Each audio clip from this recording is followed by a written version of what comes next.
బంగాళదుంపను టమాటా curry చేస్తున్నాను అన్నమాట friends. చూడండి, బంగాళదుంప టమాటా, దానికి కావాల్సిన కారం, అల్లం వెల్లుల్లిపాయ పేస్టు, సాల్ట్, వాటర్, పసుపు అన్నమాట ఫ్రెండ్స్. ఇది సరిపడా ఆయిల్ పోస్తున్నాను అన్నమాట ఫ్రెండ్స్. చూడండి,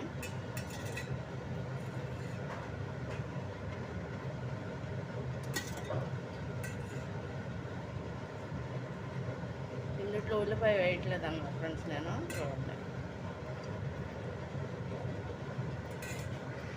ఇది చూడండి.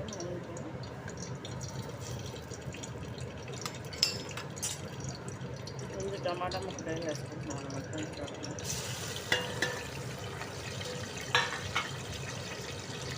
వేసి ఈ విధంగా ఫ్రై చేసుకుంటున్నాను. అలా ఉడగా చేస్తున్నాం ఫ్రెండ్స్. చూడండి,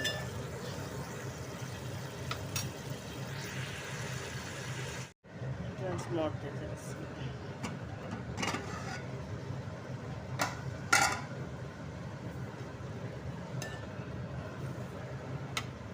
ఇప్పుడు బంగాళదుంపలు ముక్కలు కూడా వేసేస్తున్నాం అన్నమాట.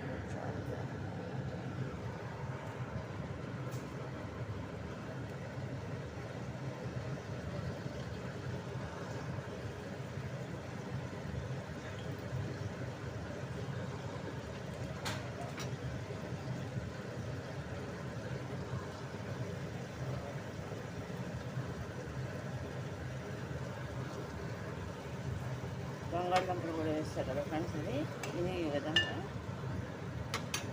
మూత పెట్టేస్తుంది ఫ్రెండ్స్. దీంట్లో అల్లం వెల్లుల్లిపాయ పేస్ట్ కూడా వేస్తున్నాను అన్నమాట ఫ్రెండ్స్ నేను. అంటే ఒక చెంచానే వేస్తున్నాను, ఎక్కువ ఇట్లా. ఇది పచ్చివాసన పోయేంత వరకు దీన్ని ఇలా కదుపుకుంటూనే ఉండాలన్నమాట. దీంట్లో ఒక చెంచా పసుపు వేసుకుంటున్నాను అన్నమాట. చూడండి,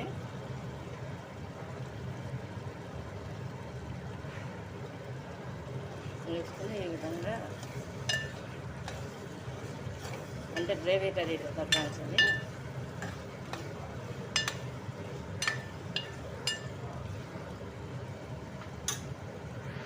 ఫ్రెండ్స్ సరిపడా సాల్ట్ కూడా వేసేస్తున్నా. చూడండి,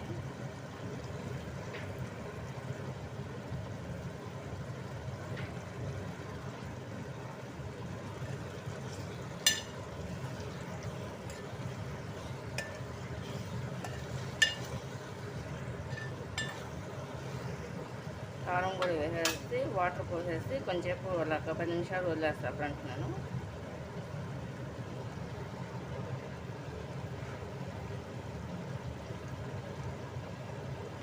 ఒక చెంచా కారం కూడా వేస్తాను అన్నమాట.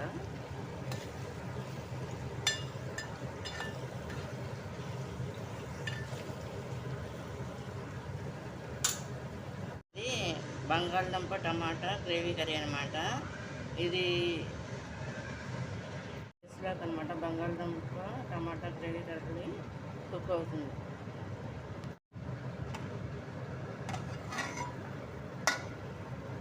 ఫ్రెండ్స్, బంగాళదుంప కుక్ అవుతుంది అనమాట. బంగాళదుంప టమాటా గ్రేవీ కర్రీ.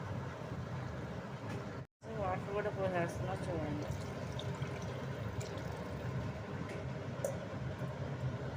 ఇది రైస్లోకి అనమాట, బగారా రైస్లోకి అనమాట ఫ్రెండ్స్. ఇది మా ఫ్రెండ్స్ 2 ఫ్యామిలీస్కి అనమాట, ముస్లిమ్స్ అనమాట ఫ్రెండ్స్. వాళ్ళకి రంజాన్ అయిపోయి వస్తుంది కదా, వాళ్ళకి ఫాస్టింగ్స్ ఉంటారు కదా ఫ్రెండ్స్, ఉపవాసాలు ఉంటారు కదా, వాళ్ళకి లంచ్ డిన్నర్ ఇస్తున్నాం అనమాట ఫ్రెండ్స్. ఇది అందుకని చెప్పేసి చేసామన్నమాట.